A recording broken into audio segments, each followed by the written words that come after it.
গোলাম যেভাবে আহত হয়েছে তাকে ট্রিটমেন্ট করার পরে কি তার আসল স্মৃতিশক্তি ফিরে আসবে? ফাতেমা শেহজাদের পার্সোনাল অ্যাসিস্ট্যান্টকে দিয়ে রিশাদকে ধরিয়ে দিল। এবার রিশাদের কি হবে? ফাতেমাও গোলামকে ভালোবাসে, আবার ঋতু গোলামকে ভালোবাসে। এবার কি তাদের মধ্যে দ্বন্দ্ব লেগে যাবে? এবং সেই সাথে দুনিয়া টাকার গোলাম নাটকের 13 নাম্বার এপিসোডটি কবে আসবে?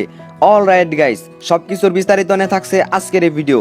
তো ভিডিওটা একটু টানাটানি না করে সম্পূর্ণ ভিডিওটা মনোযোগ সহকারে দেখতে হবে, কারণ ভিডিওটা জুড়েই রয়েছে ধামাকা এবং ভিডিওটা জুড়েই রয়েছে পরের পর্বের অনুতত্ত্ব।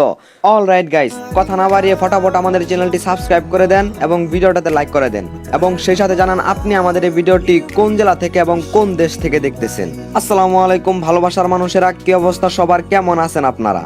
আশা করি আপনারা সবাই প্রত্যেকে অনেক অনেক বেশি ভালো আছেন। আমি আপনাদের দয় অনেক বেশি ভালো আছি। তো বর্তমানে ইউটিউব ট্রেন্ডিং কাঁপানো নাটক হচ্ছে দুনিয়া টাকার গোলাম।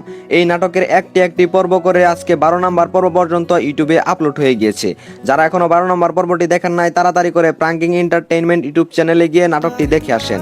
নাটকটিতে রয়েছে অনেক ধামাকা, নাটকটিতে রয়েছে অনেক টুইস্ট। সবচেয়ে খুশির বিষয় হচ্ছে যে আপনারা আমাদের এই ছোট্ট একটা নাটক দেখার জন্য অনেক আগ্রহে বসে থাকেন, তার জন্য আপনাদেরকে ধন্যবাদ। অল রাইট গাইস, দুনিয়া টাকার গোলাম নাটকের 12 নাম্বার এপিসোডে আমরা দেখতে পারি অনেক বড় একটা ধামাকা। রিশাদ কিন্তু টাকার লোভে পড়ে তার বাড়ি মানে মির্জা বাড়ির প্রায় সকল লোকের সাথে খারাপ ব্যবহার শুরু করে দিয়েছে, এবং সে কিন্তু শেহজাদ নামের গোলামকে অনেক অত্যাচার, অনেক মারধর করেছে। এই মারধরের ফলে ঋতু কিন্তু তার ভাইয়া মানে রিশাদের উপর অনেক রেগে আছে, এবং ফাতেমা তো আরো বেশি। নাটকের শেষ পর্যায়ে গিয়ে আমরা দেখতে পারি এক করুণ কাহিনী। ফাতেমা তার নিজের স্বামীকে মানে রিশাদকে ধরিয়ে দিল তার পার্সোনাল অ্যাসিস্ট্যান্টকে দিয়ে। এবার কি হবে তাহলে?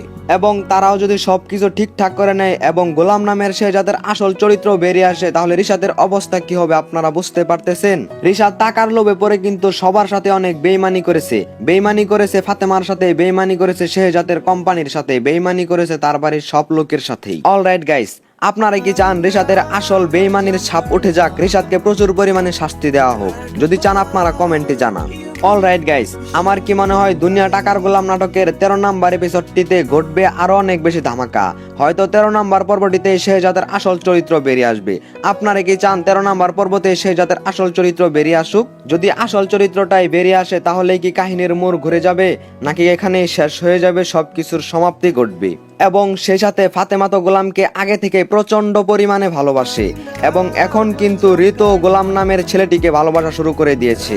সে কিন্তু তার বর্তমান বউ। অল রাইট গাইস, এখন তো বুঝতে পারতেছেন সবকিছু মিলিয়ে 13 নাম্বার এপিসোডটি কত বড় ধামাকাদার নিয়ে আসছে। অল রাইট গাইস, আর কথা না বাড়ি এখন বলেই দেই দুনিয়া টাকার গোলাম নাটকের 13 নাম্বার এপিসোডটি কবে, কখন, কোন সময় আপলোড করা হবে। অল রাইট গাইস, আপনাদের এই 13 নাম্বার এপিসোডটি আসছে আগামী 5 জুলাই, অর্থাৎ রোজ রবিবার। সামনে যে রবিবারটি আসছে সেই রবিবার ঠিক দুপুর 12টায় শুধুমাত্র প্রাঙ্কিং এন্টারটেইনমেন্ট ইউটিউব চ্যানেলে আপলোড করা হবে। তো এই ছিল আজকের video. Thanks for subscribe please my Atik.